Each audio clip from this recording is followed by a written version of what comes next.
Everybody, it's Scott again, Comic Book Hangover, with an extremely late weekly haul video. The holidays are kind of wreaking havoc on my ability to do these videos, so we're just going to jump right into it and share the books that I picked up this past Wednesday.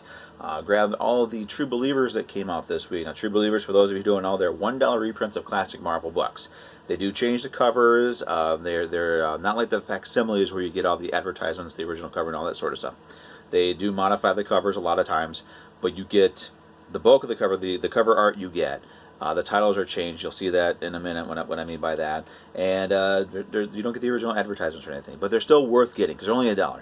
For example, because Marvel has this Annihilation event going on this month, they are doing True Believers that are along the themes of Annihilation, showing and showcasing the characters that have something to do with the event. First and foremost, a reprint of Fantastic Four, number 140, Annihilus, first appearance of Annihilus. So this is one of those books that, and this is what I mean. See, the original logo was the Fantastic Four logo, but they changed it to Annihilus because that's what they do. I don't understand why, but that's what they do. But it's still, you still get the story, and that's what matters. So I got Annihilus. I got Man-Wolf, which reprints Marvel Premiere number 45. I do like that cover. It's a pretty sweet cover. Nova, reprinting Nova number 1. Omega the Unknown, reprinting Omega the Unknown number 1. Now this is one of those characters that I've never really had an interest in, and I'm not really familiar with them at all, but I will be checking this one out just because I can now. And then Quasar, which is a reprint of Incredible Hulk number 234. So those are pretty cool to have. I think we've got one more round of Annihilation True Believers to come out probably next week. So moving on from there, the events. We have Annihilation Scourge. I picked up the regular covers for Beta Ray Bill and Silver Surfer. This is a great series. I love how each and every single one of these issues adds something to the overall event. You know that there's a major threat to the negative zone. There's a I guess you could call it an incursion or an invasion or whatever you want to call it from the Cancerverse, and it has taken over almost entirely the negative zone, and it's gotten so bad that even Annihilus is going to the positive universe to try to find help, something you never thought you would see from that character. So this is how you do an event. If you're going to have your two bookends, your Alpha and Omega books, and you have a series of one-shots, make sure all the one-shots actually contribute and add to the overall story, because it gives it a bigger impact. So that is how you do it. The way you don't do an event like that, where you have the book ends and you have your one-shots, is $20.99. I grabbed these covers, the Ron Lim variants. This one I love because they use the original logo, everything, and the original look for Spidey 2099. So it's like getting a classic 2099 book. Then there's Doom. They do use the logo. I have no idea what's going on with the costume. I don't even really think it looks like that in the book, but whatever. This is how you don't do an event like this. None of these books are adding anything to the overall story. If you look at the Amazing Spider-Man covers, they have this little there's a blurb on the cover that says 2099 is in trouble. You're reading these, and it's just like business as usual. There's nothing in any of these books that gives any kind of indication that 2099 is in any sort of trouble at all. They're all basically throwaway stories. Conan, the Conan 2099 could have been a backup story in Doom 2099. Even like the Venom one. I know there's a lot of praise for Venom, but Venom really doesn't add anything original. All it's doing is just living off of the current popularity of the Donny Cates Venom. I mean, there's just nothing original, nothing new to it. These are all throwaway stories. Now, I'm not one to always try to. I don't like saying just negative things about it, because I'm really not enjoying this series, and it's kind of sucks that each one of these issues is $5. So it's something I could walk away from, but we've only got 2 more issues to go, so I might as well waste more money on it, and hopefully the last couple of issues make this all worthwhile, because right now this is a total waste of time and money. That said, there are some great covers for this. Ron Lim always knocks it out of the park with covers. The Ghost Rider 2099 covers, all of them, all the variants in the main covers, those are great covers. That's it. That's pretty much all I can say about 2099. I mean, it's just been a complete waste of time and money. None of these one-shots have added a single thing to the overall story of 2099 is supposed to be in some sort of peril. What peril? What's going on? I mean, there's nothing. I mean, Conan's in space. What's that got to do with anything? Anyway, moving on. And also playing on the theme of variants, I do enjoy the Symbiote Spider-Man stories.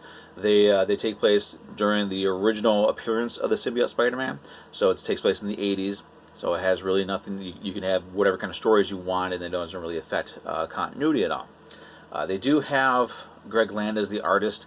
I'm not too big on his art because it just seems like it's just photo tracing.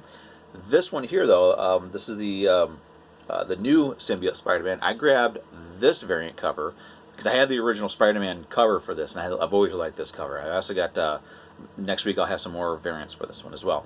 But this one has Hobgoblin in it. Hobgoblin is my favorite Spider-Man villain. I have no idea why. I've got a Hobgoblin standee somewhere here in my room. I should show you guys that.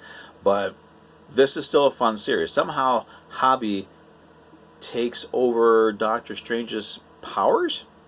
It's an interesting way to start a story. We have no idea what's going on. Even Spider-Man's like, you're not even a magic-based character. What's going on? So we have a definite mystery going on here. So hopefully over the next couple of issues, and I'm sure the last Symbiote Spider-Man storyline did a really good job with explaining everything. So I'm certain that this one's going to do the same thing. So Symbiote Spider-Man, really good, fun series to read.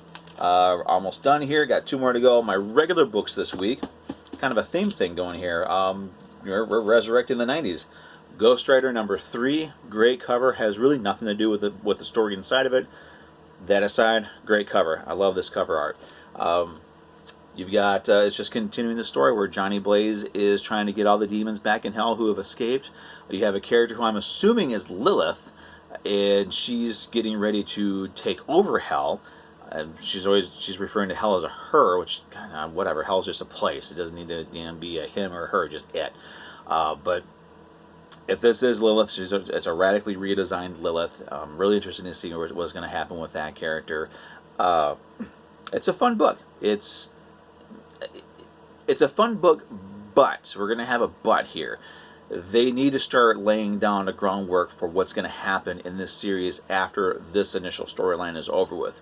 Because this initial storyline would work great as a mini-series, but as far as like an ongoing series, you're not going to get much mileage out of this. So hopefully over the next 1 or 2 issues, they'll start laying down, planting seeds for upcoming storylines. Because I really hate to see this series end soon. Because I really like having Ghost Rider again. I like having Johnny Blaze and Danny Ketch. Danny Ketch as Ghost Rider, Johnny Blaze as King of Hell. But it's nice to have a Ghost Rider for a change. It's on a motorcycle. It's not driving a souped-up car.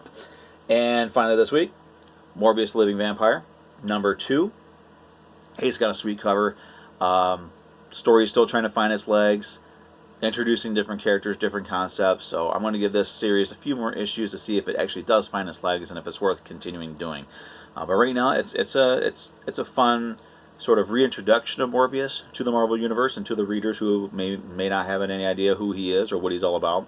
They're also kind of expanding on him a little bit, adding a few new things to his curse and what he is and what he's all about. So it's a nice reintroduction as well as an introduction. They're doing a good job with it. So like I said, I'm going to give it a few more issues to see if it's able to find its legs. Because, and again, there's nothing here that is going to support a series long term, and that's what I want. I want a long term series. So those were all the books that I picked up this week. I will be doing another video soon because I got this thing finally. This is the I think it was Indiegogo Earthworm Jim. There's a lot of cool stuff in here, so we're going to take a look at them, do an unboxing video for this in the next day or 2, and we'll have that up as soon as I can. So let's go ahead and pause this and take a look at the wall and see how it looks this week. All right, here we go. Here's the wall this week, and check this out. It's all Marvel, and it's all stuff that's representative of the 70s, the 80s, and the 90s. There's really nothing here that fully represents modern day Marvel. Gee, I wonder why. So yeah, I guess with it all being Marvel is really not. I really can't use my usual spiel, but you know what? Actually, I can. I suppose I could. With the True Believers, only $1 reprints. Always good idea to check them out. They're a great thing to have in your collection, especially if you're looking to get something like Nova. I know these books are kind of getting hard to find. Get a reprint. It'll be something that you can have in your collection. You can read it if you want, and that way, if you find, you can basically have it as a placeholder until you find the regular book. So. Again, I'm really sorry about the lateness of the video. It has been pretty crazy the last couple of days, especially with the holidays. I'm hoping that my next video will be a little bit more on time. So there you go, everybody. Thanks for watching. And again, sorry it's late. And everybody have a good weekend. We'll see you next week.